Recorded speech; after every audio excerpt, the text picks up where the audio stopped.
The first and one of the more important things that I'd like to share is the importance of taking care of and nurturing the physical structure in a balanced and sustainable way. And I think the majority of the time people approach the body in a really ineffective way, and in a way that is really not that useful, not that sustainable. And yeah, this is true across the board, whether that's mainstream sort of exercise like running or going to the gym, and then the alternatives which people get into, which is like yoga and qigong and stuff like that. And why this is important for sort of sensitive or spiritual people is that a lot of the time these kinds of people can be yang deficient, meaning have a sense of lethargy and a sense of dullness and a sense of slowness within their system. So sluggish digestion, kind of muddled thinking, depression, anxiety, impaired immune functions, lowered reproductive desire, drive, functionality, just a sense of lacking vitality for life, a sense of vitality, a sense of vibrancy, a sense of potency.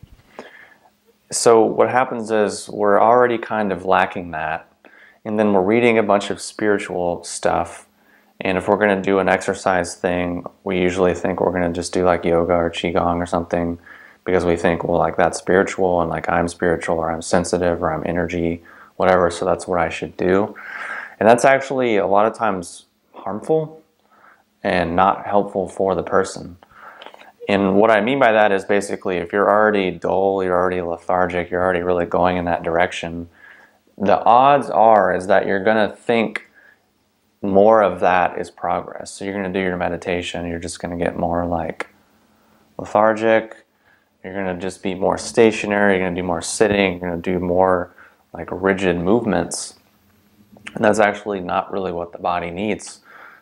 Because if you're dull and lethargic, then it would make sense that you could benefit more from things that actually get your blood moving, they get your heart rate up a bit, that help you sweat a little bit, and actually get things moving in the body in a way that's actually intelligent and sustainable. Because too often we go to extremes and think it's just all or nothing. Like, well, I don't really do any of that shit, so now I have to go out and run 5 miles, or now I have to like go to the gym and like I have to do all this intense stuff and I have to do it, 5 days a week, and I have to be so hardcore. It's like, just do a little bit, until you get that result, and then you stop and learn how to do it in a relaxed, sustainable way. Meaning, yeah, okay, maybe you do yoga, maybe you do qigong, maybe you meditate. Well, take what you've learned and actually learn to move in the world within those things, to be calm and relaxed and have good alignment and good movement principles if you're going to run, or if you're going to do push-ups or core work or whatever, swimming or whatever thing that you're into that's a bit more gets things active. And I see this a lot. It's really quite common actually. And doing qigong and things like that it sounds weird to say because these things are touted as like panaceas, but in reality, if they're done incorrectly or they're done improperly and they're done those things with the wrong person, they can actually just take a person in the wrong direction and not really improve the health. And if we mistake sedation for like spirituality and like hypersensitivity for like progress, then it's just going to be a real deep hole of delusion. And this leads me to my second point, which is that hypersensitivity is not indicative of spiritual attainment or growth or ability. And this is the thing that people get really confused by, and especially in the diet world, people really brag about what they can't eat or what they can't do and what they can't do, and they're only on this thing and they're only doing this. And basically the longer it takes them to explain it, the more adjectives they use, the more things that it's free of, then like somehow the better it is.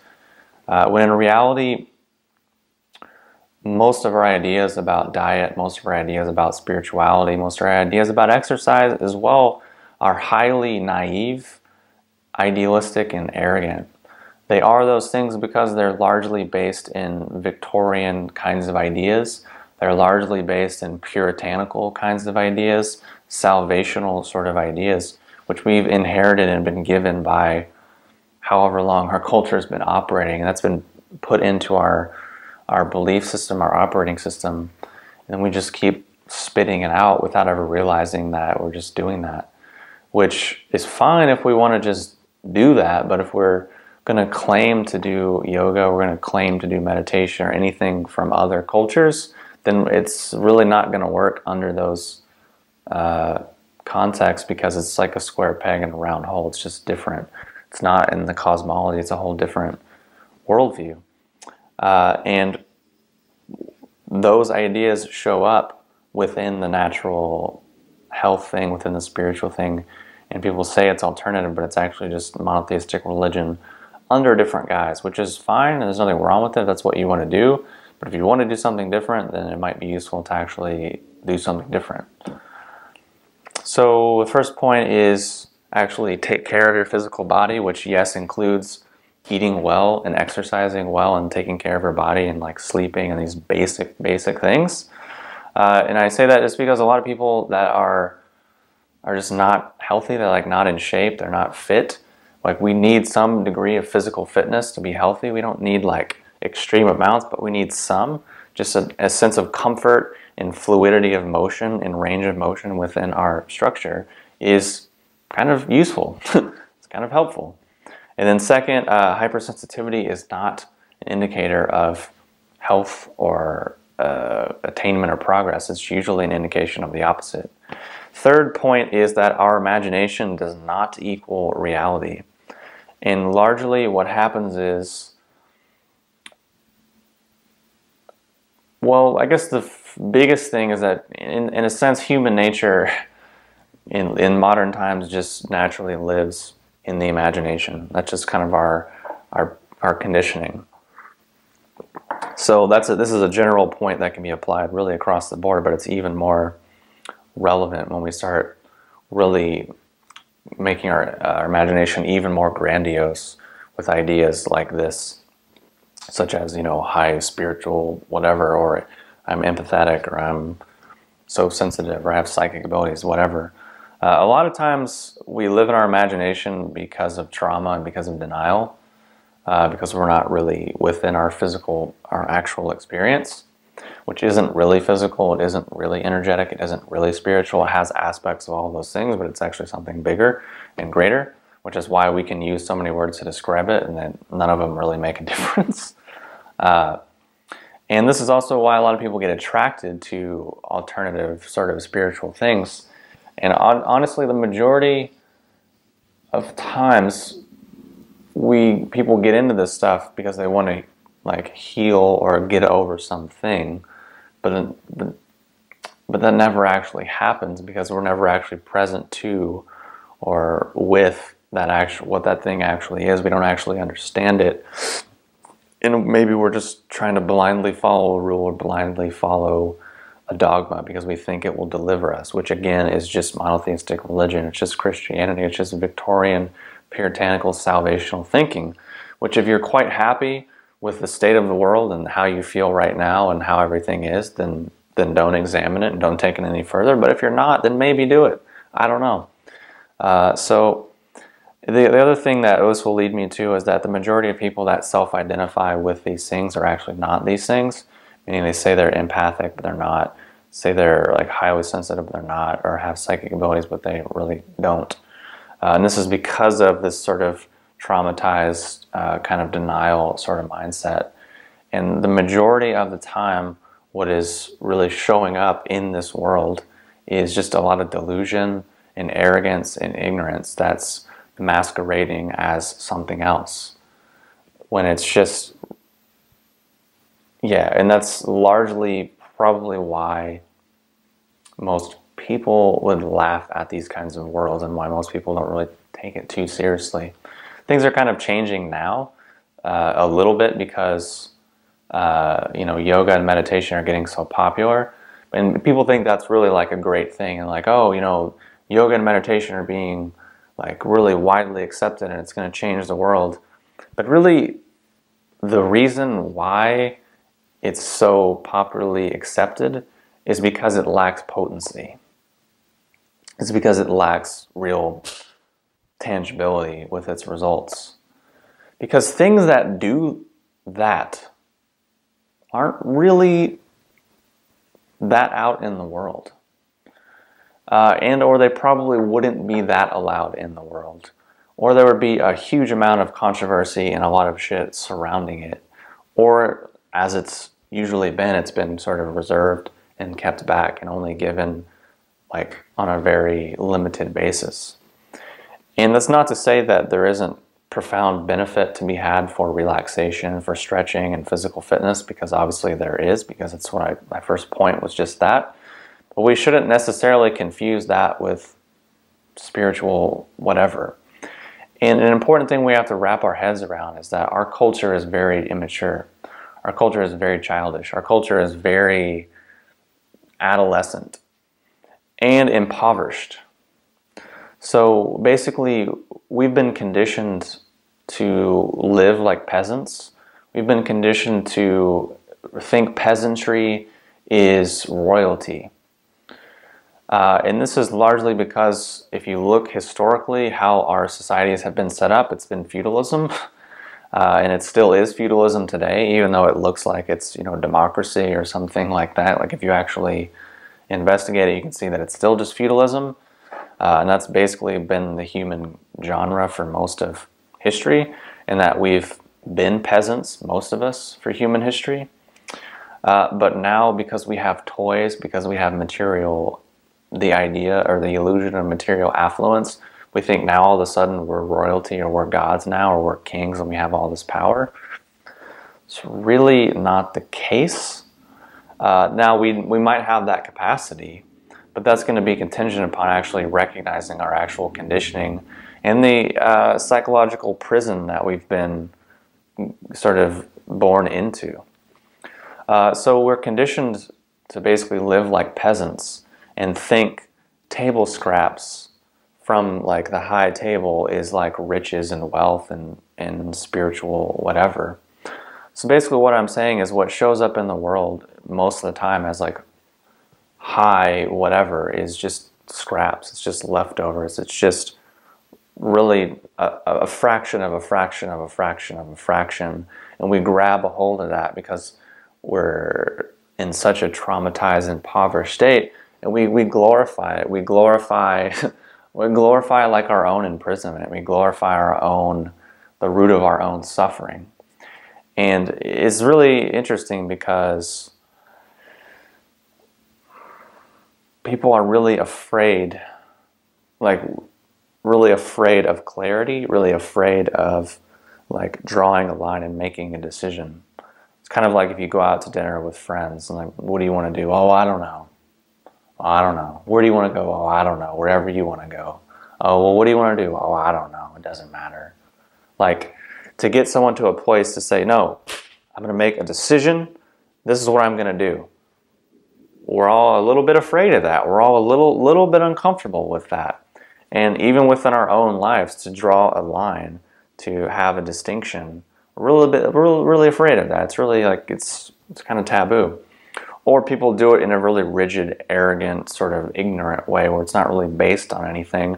And it's not a line that's a line, but it's also flexible and fluid, kind of like bamboo. Bamboo has a solidity, but it also has a fluidity and a flexibility within it, so it has longevity, so it can sustain and adapt.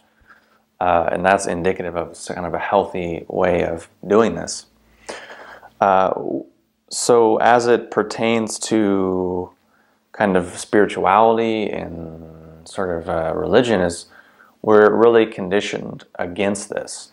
So people hear things like balance, and it's something I hear a lot in circles and a lot in conversations. People think balance is like first people think balance is like a real thing. Never actually investigated what it actually means and what it would actually look like, and really any other depth other than thinking it's some sort of like spiritual band-aid. Like, well, we have this, but we have this, and they both kind of suck, and I don't kind of really like them, but we're just gonna balance it out. It's just like, what are you talking about? I guess you're just afraid to make a decision.